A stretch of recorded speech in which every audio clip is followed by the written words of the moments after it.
I'm going to start by kind of showing you the future. You know, it's interesting when I travel to many different countries as a futurist, and I use a lot of technology to make it work. So I want to show you one thing right from the beginning, if I can get this to work. It's always difficult to do a live demo, as I'm sure you know. So, the future is already here. We may just not have noticed. Il futuro è già qui, si può solo non hanno notato. I don't know, not so bad, huh? So this is an app called Say Hi. The other day I was in Japan, and I was at a sushi restaurant, and I was speaking to the sushi chef in German, and he spoke to me in Japanese for half an hour, right? But only very short like this, you know. As soon as you go a little bit further, doesn't work. Okay. Let's try something else to show you what the future may bring. Hey Siri. Hey Siri. Siri doesn't like me. Hey Siri. What is the most important thing when thinking about the future? My web search turns something up for what is the most important thing open thinking about the future. Have a look. That's not very intelligent. And usually it says something like, that's your own opinion, or it makes a joke or so. When you use Siri on the iPhone a lot, it actually adapts to you, right? So it makes a joke or makes fun of you or all of those things. So I want to show you what I do as a futurist, futurologo. Right? So basically my job is really quite simple, is to think about evolution of our society, business, and technology. My new book is called Technology versus Humanity. I do have a couple of free copies if you want one. It's in English, but you know, we're hoping to have it available in Italian very soon. Oh, by the way, before I forget it, thanks very much to Valerio and Ambrosetti for bringing me here, and of course for the organizers of the event. It's a great pleasure. I'm a big fan of Italy, so you'll find out why in a second. So, this is how our future is progressing, right? I like to say humanity will change more in the next 20 years than the previous 300 years.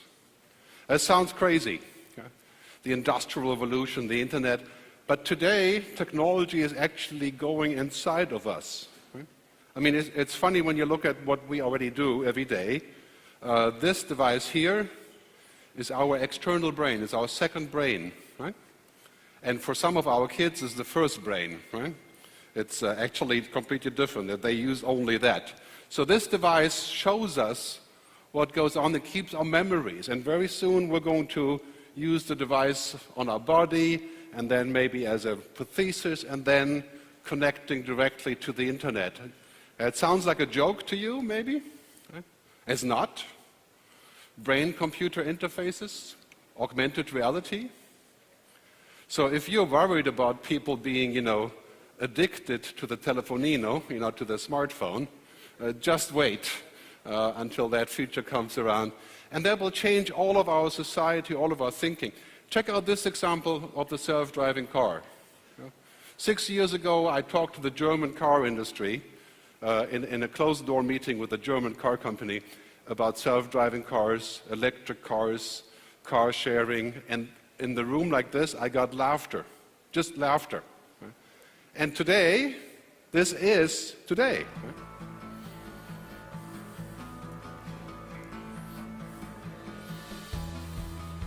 It's a company called Waymo. It's very interesting when you watch this video, apart from the, you know, feel-good music, that's typically for Google, you know. I mean, there must be something wrong when the music is like this, but anyway, it's interesting that this kind of driving would never work in Italy, right? You know, there's nobody here. I mean, this is Silicon Valley, right? So it's very simple driving, right? But I think we can safely say science fiction is becoming science fact every day. Human genome editing, cloud computing, right? Artificially intelligent machines, machines that print food. Yeah? Have you seen the machines that print food? I'll tell you about that in a second, right?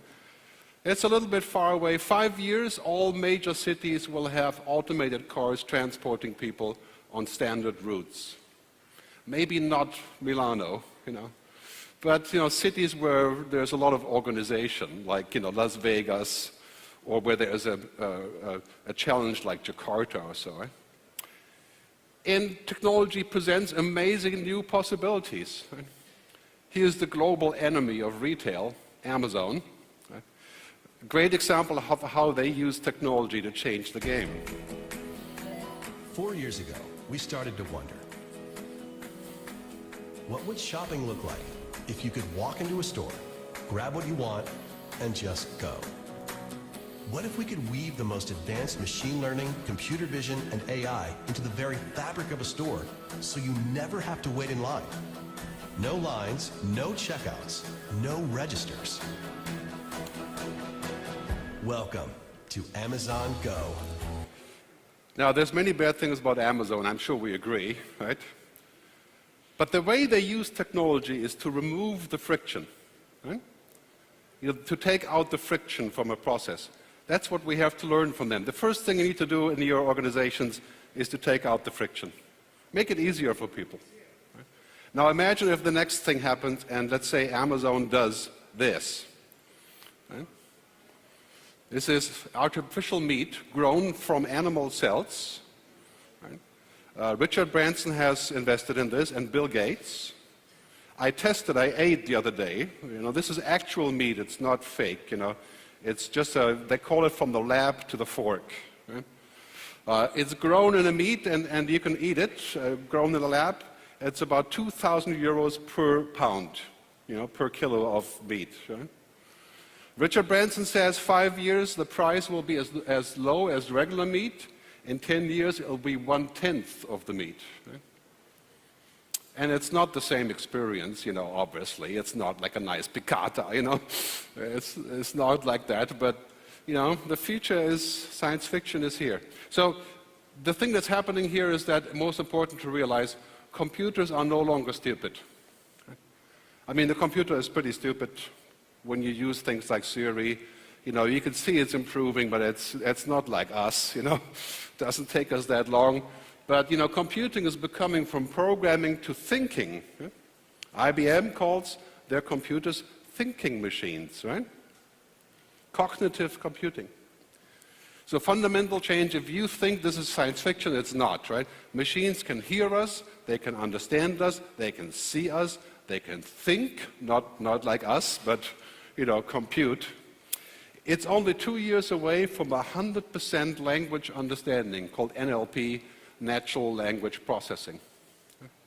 So the computer can understand what you're saying as long as it's a regular language, not Swiss German or Finnish, or Sicilian, but regular language. And the computer understands the picture, so he knows when you're angry. And in fact, now the computer can speak like your wife in the same language. Watch Black Mirror to see where this could end up. But the machines are no longer stupid. And today that's kind of like, okay, it's working. Right? In 5 years, the first computer will have the capacity of the human brain. Right? That's 300 trillion calculations per second. Right? In 25 years, in 2050 roughly, one computer will have the capacity of all human brains. Right? 10 billion. That's an IQ of, an IQ of 1 trillion. Right? But this is just processing. It's not sentience, consciousness, awareness. It's just computing. Right? So don't make a mistake when you think about the future. Computers and machines will not take over the world. They will not destroy us. They will not keep us as pets. Because it's just computing. It's not sentience. But now we have smart bots. For example, in the financial industry, we have a bot that does, you can use this thing called Clio. It explains your financial situation. You can chat with it like a person. It's very popular already. IBM Watson has a very similar one where you can do financial portfolio management. So imagine if you're in retail, you can do all your supply chain management on a chatbot. You can speak to it, you can type. It figures out what's wrong. Right? And then, of course, it's quite clear what's happening when quantum computing comes in. Quantum computing is the next level of computing. It's 50 qubits and above. So it's a machine that has 1 million times the processing power. IBM just announced a new quantum computer at CES last week. These machines will become as normal as my MacBook. Right? So this is our future. Anything that's routine will decline, because computers will learn it. Bookkeeping, tracking, financial management, nuts and bolts, driving, low-level retail, fast food, buses. Do you think that's bad news? It's not. I'll tell you why. Right? I think it's actually good news. Right? Because here's the good news: dramatic increase in the need for non-routine work, cognitive and manual. Right? So the fact that computers are getting smart is not the end of the world for us. It's just the beginning of a new phase. And unfortunately, of course, governments have to understand this. There's a lot of research saying 50% of all jobs will be taken by computers in 20 years. But there's also research saying that 70% of all new jobs in 10 years do not exist today. Right? I mean, if you have children, your children will have a job that does not exist today. That's 95% likely. They have to make their own job. Like many of us are already making our own jobs, including a futurist, obviously. I'm very good at making my own job. So here's the most important thing about this: exponential curve, right? You know Moore's law, Metcalfe's law. Technology doubles every 24 months. In the beginning of the curve, it doesn't matter. 0.01, x2 is 0.02. But we are at the takeoff point of this curve. Don't be mistaken. Just because it didn't work 10 years ago does not mean it won't work today. It's all about timing. Right now, we're at the point where technology actually can do things. Right? Think about this. Today, 18 months, 4, 8, 16, 32, exponential. 5 or 6 years at 128, that's 30 times as far. If you go up the scale further, it's straight in the sky. Right? 30 times 1 billion. Okay? Let's say it takes 40 years for a growth of 1 billion. Right? We're going to live in a world that is undescribable. So what we need to do is to govern that world, right? To find a good way that's good for us. Not just for the stock market, but for people. Right? It's a very important point that I touch on in the book. To keep thinking linear is extremely dangerous.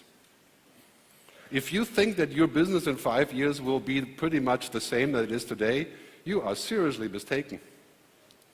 Right? There's no chance for that. There's utterly no chance unless you live in a completely isolated part of the world.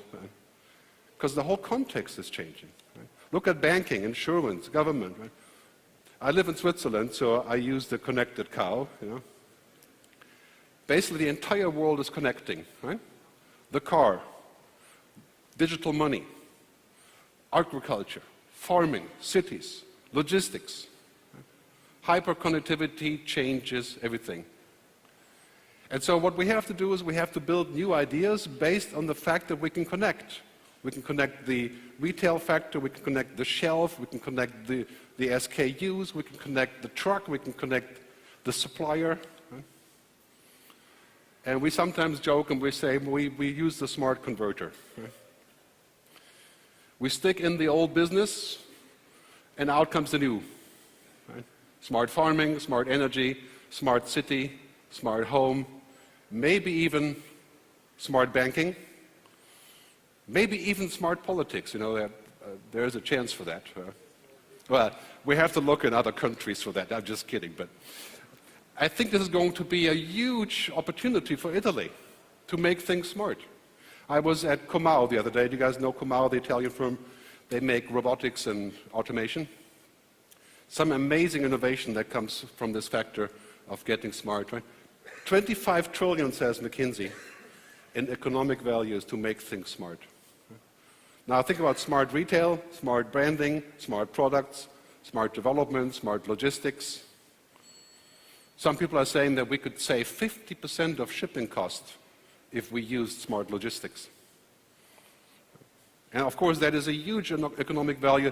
The question is ultimately, where do we go with, the Internet of Things, connected everything, right? And of course, you heard about blockchain, right? Everybody's going crazy about blockchain. It's pretty much a hype, but money will go digital and the blockchain will become normal. But what about Italy? Digital Italy. Seems like a contradiction, maybe, I don't know, but you'll be the judge of that, because Italy is so human, right? I mean, it's interesting that we had this debate about humanity and technology, and I do this here in Italy. So I want to talk to you about the mega shifts. That's the core topic of today. And these are the mega shifts. There's a small website called megashifts.com, and it's also chapter 3 in my book. So if you read the book, you know everything, and your future will be safe. There's a lot more than digitization. Right? I'll go through some of them, including, for example, money is going digital. I mean, if you work for a bank, this is not good news. Right? How are you going to charge the customers all their transaction fees, when money is essentially digital, peer-to-peer loans? The industrial internet, cognification. This is an elevator, a cone elevator that talks. So you can track the data from them, right? Virtual customer service agents. Check it out, it's called Amelia. You can see it on YouTube. And it does a pretty good job to pretend to be a customer service person. This is a little bit difficult today. 3 years will be as normal as using WhatsApp. And it can only do limited things. But imagine, for example, if you're stuck in the airport in Rome, there's a problem with the runway, 2,000 people have to rebook. Right? What do you do now? You pick up the phone, 2,000 people call at the same time, right? Nothing happens. Here, 2,000 people at the same time in 3 minutes to change your reservation. Right? I mean, it's infinite, right? If it works, once it works. Disintermediation. I mean, make no mistake about this, the digital companies of the world have all of the power. Right? In fact, this is why we're probably going to break them up eventually. Right? Facebook, Google, Amazon, Apple, Baidu, Alibaba, and this is what they do. Right? They come in and they take a piece on the middle. Automation, automatic vehicles, automatic distribution, automatic warehouses, robotization. This is Japan. Robots to greet people. I think it would be a big mistake to put robots everywhere and take people out. Most people don't really like that unless they're maybe 15. They love robots. But, for example, I would not go eat at a restaurant where they have a robot.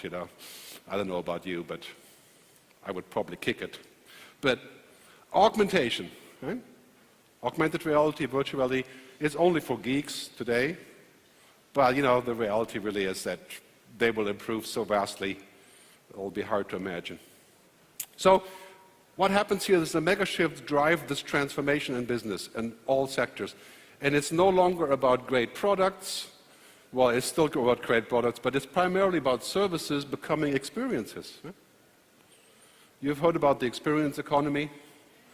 If shopping is not an experience, people won't be interested, whether it's digital or physical. I mean, you could see in all the retail in the malls, the shops that make the shopping an experience, they win. And what's even better, if you can get your customer to transform their lives. I'll give you 2 examples. Tesla has transformed people's lives in driving a car, right? Because now this is what they do, right? They let Tesla take over. Transformation.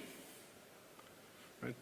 And the other one I like is Spotify. Do you guys know Spotify? Any Spotify user? Yes, I love Spotify. Yes, Spotify rocks. Right? So, Spotify has an interface where they make a playlist for you. Right? They make an experience. So it's a very important point. If you want to win, you have to go beyond goods, commodities, and even services. You create experiences. I mean, say what you want about Uber and Airbnb, right, and those kind of companies. The experience is just amazing. Right? And the price is lower too. And the same goes for Amazon, right?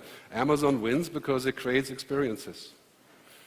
Now this here is not an amazing experience, right?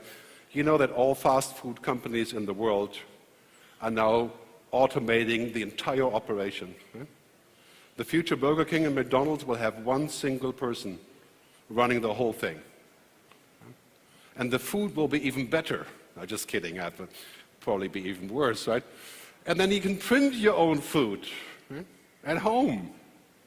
Right? And now there's a first restaurant in London where you can eat printed food. Must be very expensive, I'm sure, because, you know, I think it's really, really important to create this, right? I mean, the experience, right? Something that you can remember. This is not romantic, this is about pure human need, right? Creating an experience, creating something really important, and also doing this, putting the human back inside. People don't buy technology. Nobody's going to come to you and say, I love this company because the technology is so efficient. Right? That would be like saying, I love my wife, she's so efficient. Yeah. That's not a reason for liking anyone, really. So business as usual is changing. Look at the car companies. Look what's happening with electric vehicles. What's happening with electric power and solar. Right? India has announced they will only sell electric vehicles. That is going to be a huge shift in Italy. Right? Fiat Chrysler, I think it's the only Italian company left, a big one, right?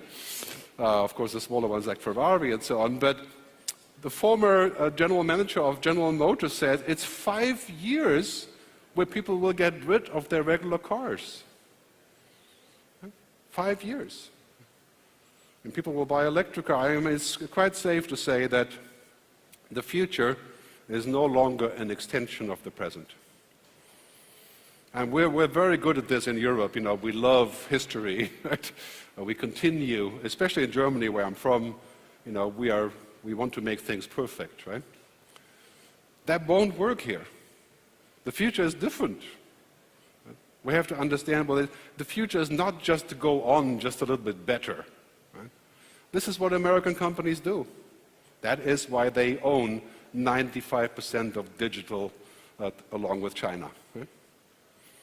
So we have to think about the future a little bit differently. We have to think about what's called hybrid thinking. Deloitte came up with this originally. There's a small edge that we start with, you know, a tiny project, for example, an app or something, and then we move into a place where that becomes bigger, and then in 5 years, it's the new thing. Right? I guarantee you, if you don't know what the new thing will be in 5 years, you won't exist in 5 years. Because the new thing becomes the new core. Right? If BMW and Audi hadn't invented or co-invented a way of car sharing and dealing with electric cars and autonomous cars, they would be dead in 2 years. Right? It's a whole completely different business. I'll skip this because we don't really have enough time, but let me briefly talk about what's happening with work. Every day that you read the newspaper, if you still read newspapers, let's say every day you read your app, right? This is the headline. Right? This job goes away, that job goes away. And you know, that may be that we are becoming the horses of the digital age. Do you feel like a horse already? Right? You know, horses, we loved horses, and then the car came, and you know, horses are just for fun now, you know, for rich people. Right? And maybe the computers will keep us like a pet. But I really think it's like this. You know, the end of routine is not the end of our jobs. Routine is numbers, facts, logic, research, putting stuff together, organizing things. You know, we all do routine work. Huh? Computers will learn all of the routine work. Whether it's manual, that's more difficult, cognitive, science. If your kid is a programmer, 5 years, computers will program themselves. So what we have to do is we have to think about beyond this. You know, it's quite simply, we have to face this. You know, anything that can be digitized or virtualized will be. That's just, you know, digital money, digital books, digital films, digital banking. And the flip side is anything that cannot be digitized becomes extremely powerful. And what is that? I mean, 95% of our lives cannot be digitized, right? Happiness is not an app. Right? Contentment is not a click with a mouse. Right? Trust is not a digital transaction. Love isn't a code. Right? So that is what really matters in business, right? That's why people do business with you. And that, I think it's very important to remember where this is going. Our skills are changing. 2015 morphing into the new 2020. Critical thinking, creativity, emotional intelligence. That's the new employee of tomorrow. Right? The number one request today for employees is people who have emotional intelligence. I don't even know what that means, really. I guess it has to do with emotions. Right? Here's the sad thing about Italy. In the skill change, Italy is number one in how many skills are missing in this new world. 48% of a skill challenge. That's what we have to teach in our schools. Not just business as usual. Right? There is no such thing as business as usual. You learn business as usual, you're going to create a factory for unemployment. So looking further out, I think that's where we're going. Computers are for answers, humans are for questions. Because computers can give answers pretty good, not really today, but give it 5 years, they can give you any answer. In 10 years, more answers than you could ever hope for as a human. I'm not saying this because I'm a tech optimist, but let me summarize. Most important, do not obsess with efficiency. Right? The CFO loves efficiency. The stock market loves efficiency. The point of technology is not efficiency, but it is to do new things, not just better things. I mean, if you can save money using technology, great, but really what you want is to reinvent, right? To transform, to become somebody else, to use your imagination. And this is what I wonder about Italy, right? Does Italy have a future mindset? The future is not about tomorrow, the future is here, and the future is in our heads. Right? It's a mindset, not a time frame. I think if Italy wants to go forward, and that really goes for most of Europe, right? We have to make this part of our thinking. Think about the future. We have to stop looking, in the short direction of saying, we're going to make X, Y, Z like we used to. And now we're going to look in the larger story. This is what American people do, right? American business is like this.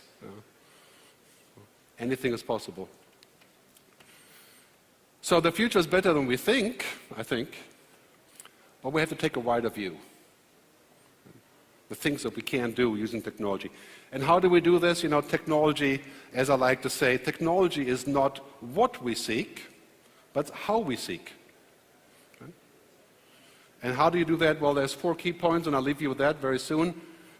Try to observe the future, try to understand the future, try to imagine the future. Einstein said, imagination is more important than knowledge. Right? That was very easy for Einstein to say. He was a genius. So he did have a bit of knowledge. Lastly, transformation. I guarantee you, you will not transform your company if you don't observe, if you don't listen, if you don't understand, and if you don't imagine. Finally, I'll leave you with a statement from my book. It is very important for us that we don't just become technology. Remember one thing, technology and efficiency is a commodity. You become like a mobile phone company that says you can make the best phone calls and the cheapest data. If that is your only proposition, you are just a commodity. Right? What about your brand, your purpose, your team, your people? So embrace technology, but don't become it. I'll leave you with that. Thanks very much.